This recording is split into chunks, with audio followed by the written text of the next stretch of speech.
مرحبا بكم، تنتلاقاو من جديد في حلقة جديدة. تنسلم على الناس اللي خدامين في الإمارات العربية المتحدة، الناس اللي في دبي، والناس اللي في أبو ظبي، والناس اللي في الشارقة، الناس اللي خدامين في الإمارات. تنسلم على البنات اللي خدامين في الإمارات واللي هما طبيبات وعاملات، واللي تيفرحونا بالمناصب اللي عندهم تم في الإمارات أو في دول الخليج، اللي تيطلعوا القيمة ديال المغرب. تنسلم على المهندسة ليلى اللي هضرت لي عليها هاد البنات بزاف بزاف بزاف، هضرت لي على البنات اللي معرين على كتافهم وتيخدموا. راه ماشي سهلة، ماشي سهلة. تنحيهم. هذه من جهة، ونتوكلوا على الله. الحلقة ديالنا اليوم، واحد الراجل كان فقيه تيقرا القرآن من حملات القرآن، كان راجل معاق، تيمشي شويه يدو رجلو تيمشي شي هكا. كان الا كان شي مناسبه تيمشي يقرا مع الطلبه في شي دار كما هو معروف عندنا. الا ما كان شي تينوض الصباح وتيمشي للروضه وتيقرا تبا في الروضه. الناس اللي تيطلبوا يقراو مع القبور اليوم تيقراو تيعطيو ديك البركه، وهذا الشيء راه عندنا عادي من الثقافه ديالنا. كان مجوج واحد المرأة وعنده معها واحد البنيه. هذيك المرأة كانت ساكنه في حي شعبي حي، وهذيك المرأة تخدم في الدور، وطيابة الطيب الا كان شي عرس ولا كان شي حفله، وتخدم عند واحد العائله بعض المرات تخدم عندهم تثبت عندهم يومين 3 أيام في الاسبوع محتاجين لها هي. من بعد ديك 3 أيام ولا يومين اللي تدوز بعد دوك الناس تخرج عاوتاني تخدم برا، وحياتها هكا وتيتعاونوا على الزمان. وديك البنيه تتبقى في الدار لان ديك البنيه من ذوي الاحتياجات الخاصه، ما كانتش بنت كامله غير سويه كما تيقولوا. كانت هي مسكينه مريضه، ديك البنت مريضه جالسه في الدار ما تعرفش الطيب. غلطت ديك البنت، ما نقولش شي حمقى، ولكن عندها مرض نفساني، هي عندها إعاقة. كما قلنا هذاك الفقيه تيمشي يقرا في الروضة وتيجي في الروضة تعرف مع واحد صاحبه تا هو فقيه، تعرفوا تيهضروا تيتكلموا. واحد النهار داك الفقيه قال ليه انا ما نخبيش عليك، انا تنشرب، راه مرة تنهز معايا داك اليطرو ديال الشراب وتندخل للدار، ما نريح تنشرب مع راسي. هذاك السيد اللي غنسميوه لان كما قلت لكم مرسي المعاق غنسميوه مصطفى. هذاك مصطفى حتى هو هضر مع داك الفقيه قال لي انا راه كنت مرة تنشري شي بيرات نديهم للدار ولا كذا، والانسان تيقنط صاحبي والله يحسن العوان، انسان تيقنط والنهار كله حنا في الروضه نخرج. قال لي هذاك الشيء اللي كاين، انا النهار كله انت مع الموتى ومع هذا. قال لي انسان تيفوج راسو شويه وراحنا ميتين راه غاديين تيهضروا خلال الهضره اتفقوا. قال لي ونبقاو نشربوا بجوج حنا ما نكملوا من هنا. قال لي الاخر ياك حاجه، ياك الناس ديما في الروضه تيبغوا جوج ديال الطلبه، وحنا ديما روندا انا وياك كما تيقولوا روندا ديال الطلبه نقراو انا وياك وديك البركه نفرقوها. بداو تيقراو بجوج، وراك تلاحظوا في المقابر ديما تيكونوا دوك الفقهاء اللي تيقراو في المقابر تيكونوا اما جوج اما تيكونوا 3. قليل فاش تيكون واحد، حتى كان واحد تيجي واحد يجلس معاه تيبقى يقرا معاه. على اين بداو اتفقوا كما قلنا وبداو بجوج تيشربوا. ولكن هذاك مصطفى اللي قلت لكم الراجل اللي عنده البنيه في الدار اللي مرتو خدم في البيوت، قال لي شوف ندير واحد القضيه، انا راه مرة تتعلمني فاش تكون ما غاديش للدار، تتكون غتبات في الخدمه، تتبات يومين 3 أيام واجي للدار عندي تما ونديروا الكامله ونريحوا. الاخر قال لي ودي انا ما في الدار عندي الدراري كبروا عارفين تنشربوا، ولكن ما بقاش ندخلك عندي انايا. قال لي من ولا بقينا نشربوا في الزنقه وشدونا البوليس الدوله. حديث داير بينهما حديث في المحاضر ديالهم. تم اتفقنا على كذا وكذا، وصرح لي بانه ما يقدش يشرب في دارو لان عنده الابناء ديالو، وانا تنشد هادشي وتنكيفو بالطريقه ديالي، الهضره ديالي تنبغي نحاول نهضر ما هو في الواقع، ليس ما هو كما جاء باللغه الفصحى في المسطره. قال لي نبقاو نشربوا عندي، قال لي ما كاين حتى شي باس، نيتو البنيه عندي تتبقى بوحدها تونسنا وكذا. ولا هذاك السيد من تيعرف مرتو، السي مصطفى من تيعرف مرتو راه غتخدم وغتبات، تيقول الاخر اليوم في العشيه ندوزو سيرتو الجمعه في العشيه تيكون تقرقيب هضار في الروضه ونزروا بزاف، تيدوزو تيشريو الحيمات ويشريو خضيره وكذا ويديو قريعه ديالهم وتيجلسوها بجوج. تيقول لبنتو ديك مسكينه ديك المريضه، تيقول لها دير لنا شويه شلاضه، راه تدير شلاضه، هي ديري شلاضه، ديري ما تيشرب الصلاو، نديرها لكم تتصاوب لهم مسكينه ديك البنيه شلاضه مخربقه وتيبقاو مقصرين. هذيك مرتو عرفات وتجيب داك صاحبو، قدموا ليها واحد المره وقال لها تنجيو تتخبى وقالت لهم احسن لكم هنايا، انا تيشرب في الزنقه تنخاف عليه وكذا وكذا وكذا، وانتم مستورين وانتم حافظين القران وحصل لكم الناس وليو في هذاك، راه مزيان هنايا وما يخليش البنت بوحدها جالسه في الدار. داكشي جات مزيانه. وكل جمعه في العشيه تيأديو، مشيو الروضه يخدموا، يأديو الفريضه ديال صلاه الجماعه، وفي العشيه انا فاليها تيهزو تيجيو للدار عند داك خينا عند مصطفى وتيسكروا تيشربوا مزيان. ولكن واحد النهار داك الفقيه الشريف ماشي مصطفى قال لي على بنته، قال لي بغيت نقول لك واحد القضيه. قال لي نعم. قال لي ما تزوجنيش هاد البنت هادي، والله تنزوجها واخا مريضه، انا المراه عندي مهلوكه، المراه عندي عيات، وقالتها لي قالت لي انا بغيتي تزوج، ولكن قالت لي ما تجيبش هي المراه للدار، ما قلت بغيتي تزوجها ونخليها هنا نيت ونصرف عليها، هي عايشه معكم نتوما غا جوج، هضر مع امها. قال لي لا لا لا لا ما تقولش هاد الهضره، لا بنتي ما تزوجش بك. قال لي تزوج بها تلقى لها المحل، وهي شوف السلطان بك قداش. قال لها ودي راه باقا صغيره، راه عندها دابا 16 عام، واخا 16 عام راه الناس ما تيتزوجش على 16، وانا المراه عندي تزوجتها على 14. قال لي لا خويا لا ما يمكنش. قال لي لا. بقات الامور غدا على حد، ولكن الفقيه بين المصطفى بانه باغي البنت وباغي يتزوج بالبنت او باغي يتقرب من البنت، والبنت قاصره، والبنت ساذجه مسكينه حمقى، ماشي حمقى، مريضه نفسانيا، ماشي شي بنت سويه، لانه شافها وشاف غير الفورمه ديالها عجباتو الفقيه، وهكاك بقى تيجي عنده ديما.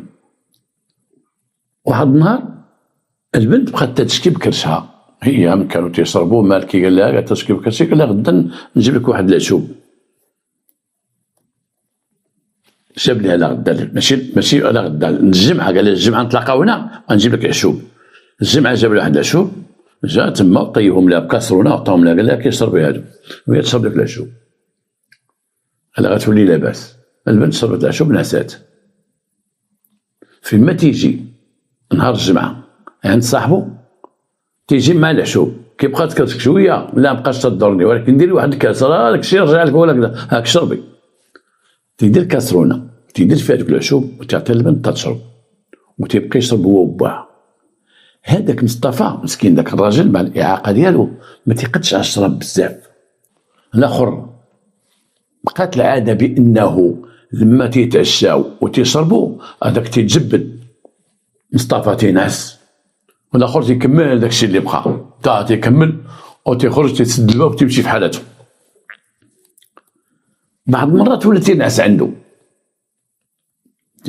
في اليوم الاخرى، ولا تينعس عنده، الصباح تيقول انا تغلبت ناس، انا هنايا ما بغيتش نمشي، تيقول لي ناس مالك الاتساع موجود، ناس تينعس عنده.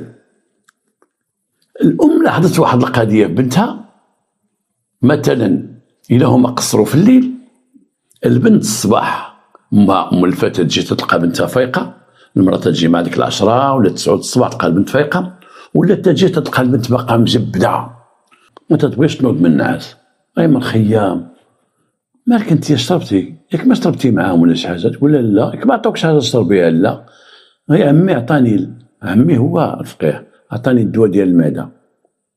المراه دخلها الشك في هذه القضيه ديال بنتها، ولات تتراقب القضيه، ولات البنت تجي البنت نهار تيقصروا هما البنت ما تبقاش تفيق في الصباح تماما.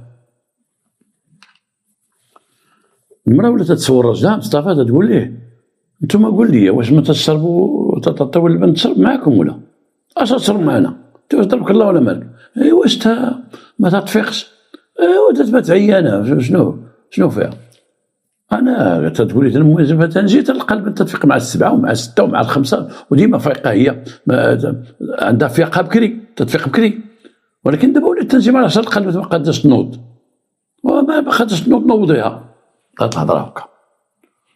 ولكن المراه دخلها شكوك سيرتو من سمعات راجلها واحد النهار قال لها واش انت الفقير؟ قال لي بغا يتزوج البنت عندنا.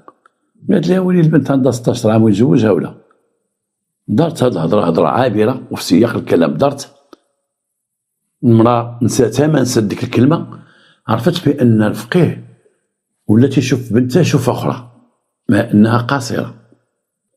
ربما هنا بعض الناس غيقولوها تيقول الفقيه كل شيء تيدير المعصيات، كل شيء اللي خلق الله في الارض عنده خطايا وعندنا معصيات، حتى واحد ما عنده الكمال، لا الفقيه لا المعلم لا البوليسي لا انا لا عمتي لا، كل واحد عنده خطايا ديالو، ما يبقاش واحد ينحاز، كل واحد الانسان خطاء، غير كاين الانسان الخطاء وكاين الانسان المذنب وكاين الانسان المجرم في جميع الطبقات وفي جميع الشغالات وجميع الناس في الكون. الله حتى واحد ما خلى فينا بلادن الا النبي صلى الله عليه وسلم. هنا الام بدات تتشك في هاد البنت اللي ما تتنوضش، بقات ناعسه مجبده تتشك فيها، شكت في ذاك الفقيه من خلال او قال لك هما كان تيعيطوا لذاك الفقيه تيعيطوا ليه الشريف. شوف المصيبه كي دايره، تيعيطوا للشريف. شكت فيه لما راجلها قال لها راه قال لي بغا يتزوج البنت والبنت صغيره عندها 16 عام هي ما قبلتش داك الشيء هذا، ولا تتشك وتتقول رجع فوقاش غتجيو فوقاش غتمشيو اخبار هذاك الماده اللي تيعطيها تيشربها. واحد النهار المراه كانت خدامه كانت الجمعه وقالت رجاء انا غنبات في الخدمه ما غنجيش كما العاده عند دوك الناس تتبات عندهم الجمعه والسبت والحد الويكاند وتجي الاثنين. قالت لي ما غنجيش كما العاده. علم صاحبه جاو داروا الكامله جابوا الشراب. المراه فعلا مشات عند دوك الناس، ولكن اش دارت؟ قطعت رجل مع ديك الوحده ولا جوج الليل وهي تجي. بغات تعرف هاد الرجال اشنو تيديروا، هاد بنتها فين تتنعس، بغات تشوف هاد الماده اللي تيشرب هاد الراجل اللي تيجيب ليها. كيس باس شكات المراه شكات، جات حلت الساوت بشويه ودخلت للدار. تلقى راجلها شرب ساله هو نعس، وتتلقى الفقيه مع البنت في البيت انت تنعس فيه البنت، وتتلقاهم عراة حفاة. بقات المراه تتغوت، بقات الفقيه عريان والبنت عريانه، بقى الفقيه تيغوت والبنت مسكينه ماشي في هذا العالم داك البرودوي اللي عاطيها دوك الاعشاب اللي عاطيها مغميه. تلقى البنت تما بقات تتغوت. اش دار هو؟ جمع حوايجو، شي جمعو شي ما جمعوش، هز برغتو شدها بجريه. المراه تابعها والحرام والليل راه الوحده الصباح ولا جوج الصباح هرب جاد محالو. المراه من تما لبست بنتها فيقت راجلها ورجعت كران ومشات للديمومه. قالت لهم سيدي واحد السيده اش كاين. البوليس جاو معاها دار الفقيه ما عرفاش راجلها تا هو صاحبه ولكن ما تعرفش دارو مشيو في ذاك الليل. تدخل ديال الليل باش يوقعوا عليه القبض غير قانوني لانه الوقت فات الوقت القانوني باش يدخلوا عليه للدار. قال لي غدا ان شاء الله نكملوا البحث، جيب البنت واجي دير لها شهاده طبيه. مشات المراه لغدا عند واحد الطبيبه دات البنت شهاده طبيه، تلقى البنت تيب ولا عزباء، ما بقاش عزباء البنت تيب. اي ولات مراه تذبح نكهه تتغوت. الطبيب عطاتها شهاده طبيه، جابتها السلطه القضائيه قالت لها شهاده طبيه. قال لها يلاه مشيو عند الفقيه. داروا المراه محضر، داروا البنت محضر بحضور امها انها قصيره اللي قالت فيه. الام تقول كيفاش شكات، كيفاش تخلى الشكوك في هاد الناس هادو، وبغات تفاجئهم في الليل تشوف شنو تيتعاملوا، واش بنتها تجلس معاهم ولا ما تجلسش، ما تشرب معاهم، هي كتلقات المصيبه فضيحه.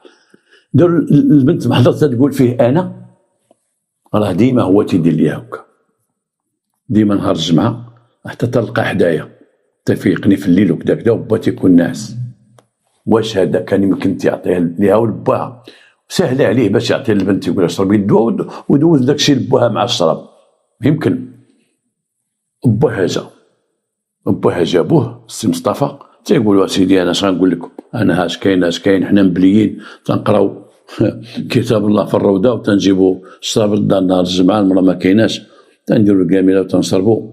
وقال لي سيدي بغا يتزوج البنت واحد المره، قلت له لا، كاين بنت صغيره، وانا سيدي عمري ما لاحظت تيناس هدايا، بعض المرات تيمشي في حالو، بعض المرات تنشربوا بزاف تيناس هدايا تمانيت تيدير قبوج جلابتو تيناس. اذا كانوا البنت راه بويت بوحدها، انا كان تينوض الله اعلم، انا عمري ما حصلت وعمري ما شفت هادشي هذا سيدي. انا مشاو للفقيه، مشاو للروضه قلبوا، الروضه مابقاش تيجي ليها، ما جاش ليها، سولوا الناس عطاهم الدار ديالو، مشاو عنده الدار ديالو، لقاو ليه القبط وجابوه. جابوه تيقول سيدي انا دخلت عليا قالت لي خرج ليا من داري مابقاش نشرب مع راجلي. قلت انا الصباح نمشي دابا الليل ويقدوا يشدوني البوليس ولا الشهر، قال لك لا دابا تخرج. بقات تتعاني وتتسبني وخرجتني يا سيدي، خرجتني. انا انت خرجتك ونسيتي حوايجك ما كملتيهمش، تخطفتي غير الجلابه وزيدي سروالك والصباط والخميجه خليتيها تما، والتبان ديالك خليتيه تما، اش تخربق نتايا؟ عطينا العشوب اللي تعطيهم. انا كنت جبت لها واحد العشوب ديال النعاس، ديال وجع الكرش، وفيما تجي انت في السيمانه تعطي البنت العشوب، انت واش تعطيتها لباها ولا انت عطيتش لباها وعطيتي للبنت؟ يلا قول لنا العشوب. السيد ولا غادي يدور في عينه. وهنا وقعت واحد القضيه غريبه في البحث كما تيقول لي السي عبد السلام الله يطول عمره، وهو كان من الباحثين، هاد صاحبي عبد السلام تيقول لي وقت البحث وهو خدام تيهضر بالانكار، تيقول انكار. باها كان جالس تما، وباها قال ليه سيدي راه تيجيبوا في ميكا وتيحلوا قدامي وتيديروا في كاسرونه وتيطيبوا البنت تعطيه ليها، انا والله ما نتفارق معاه، والله ما كذا، وبنتي هو دابا اللي هجلها، هو اللي كذا، تيغوت. الاخر هو ينوض باك الشريف قال لي هدا سيدي هدا بغيتي، وقال لي بغيتي الفضيحه خدام تتهمني، ياك بغيتي الفضيحه انا ندير الفضيحه، الله يعطيني معاك الفضيحه سيدي. وراه حتى هو وحتى باها راه تينوض عندها، الله والصلاه والنبي، الله حنا بجوج سيدي، ويلي حنا بجوج البنت سولوها اش كاين هادشي ولا لا، هو راه كان قبل مني وانا راه حصلته ومن حصلته قال لي دبر راسك وكذا يا فين ولينا؟ لا خرج لا سيدي بغا يتهمني انا بالله بشرع. جابوا البنت وجلسوا البنت وتهضروا معها، قال لها السيده اش تيقول؟ قالت لهم فوقاش هادشي؟ قالت لهم قبل ما يبقى يجي عندنا الشريف، واش كنت صغيره هذيك شي 6 سنين ولا 7 سنين، شنو تيوقع؟ وماما ما تتكونش في الدار وهو كذا وعطاتهم داكشي بتفاصيل. هنا فاش قلت لكم او ربما ما قسمتش لكم، الناس تيقولوا كما قال السي عبد السلام في الحي، الناس القدام اللي ساكنين في داك الحومه تيقولوا هذيك البنيه مربينها ماشي بنتهم، تيقولوا داك السي مصطفى ما تيولدش او ديك الماما ما تتولدش مربينها، ولكن السي مصطفى وامها تيقولوا الناس راه بنتنا حنا والدينها. الناس الجداد اللي عسكنوا في الحومه تيقولوا راه بنتهم، ولكن الناس القدام تيقولوا ماشي بنتهم، هذيك البنت راه مربينها، رباوها صغيره، هذيك ربما رباوها صغيره، ربما شنا بين هاد جوج نقاط نقول رباها صغيره، رباها ماشي يمكن ماشي بنته، وانه هو تيقول بنتي ومن صلبي.